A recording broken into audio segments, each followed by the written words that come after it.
Okay, a lot of talk about this. These changes really mirror RFK Jr.'s push and his vision for making America healthy again. And the administration is saying, get away from ultra processed food and added sugars. That sounds great, but what about the recommendation for the way Americans get their protein? What are your thoughts? Well, first of all, let me say what I like about the guidelines, Okay. because there's plenty that I don't like.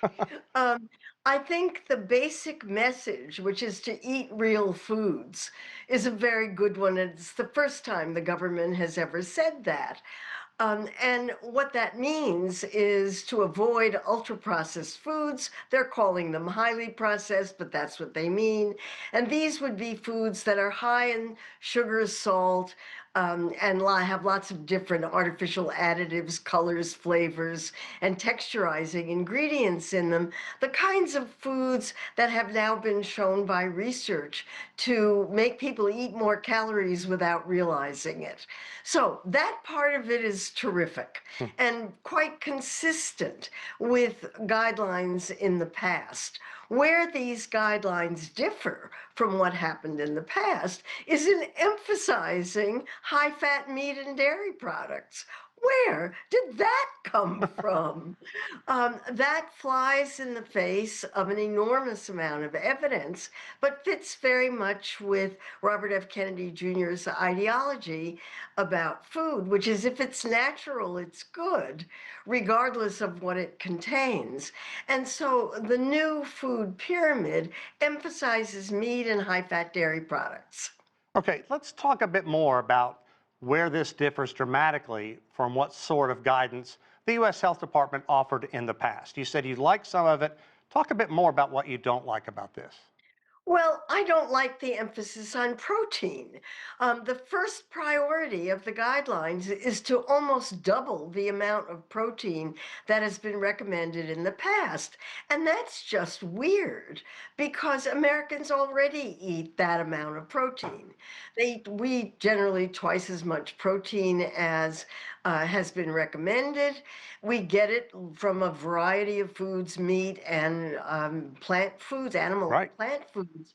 But this pyramid emphasizes animal foods way over plant foods, which is something that flies in the face of what most scientists are saying these days, which is to eat a largely, although not exclusively, plant-based diet.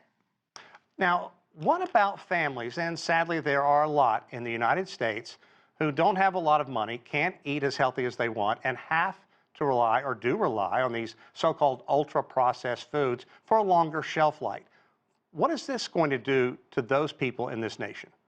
Well, they're not an issue in these guidelines. And in fact, the guidelines specify that equity, social and economic equity, was not a consideration in developing the guidelines. That was something that the Biden administration did. And the Trump administration is not going to repeat that.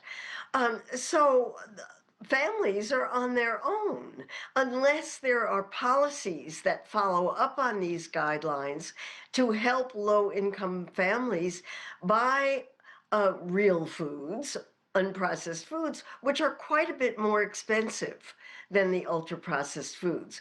But if there are policies that are going to follow up on this, we haven't heard about them yet. Hmm.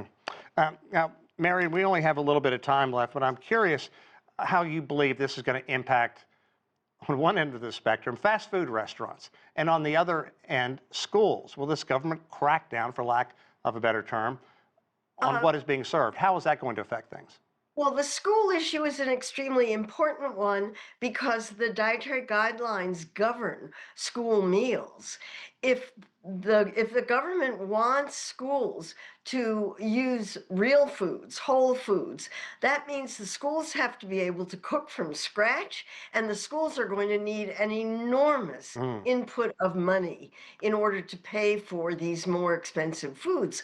I hope they get it. I'm all in favor of kids eating real food.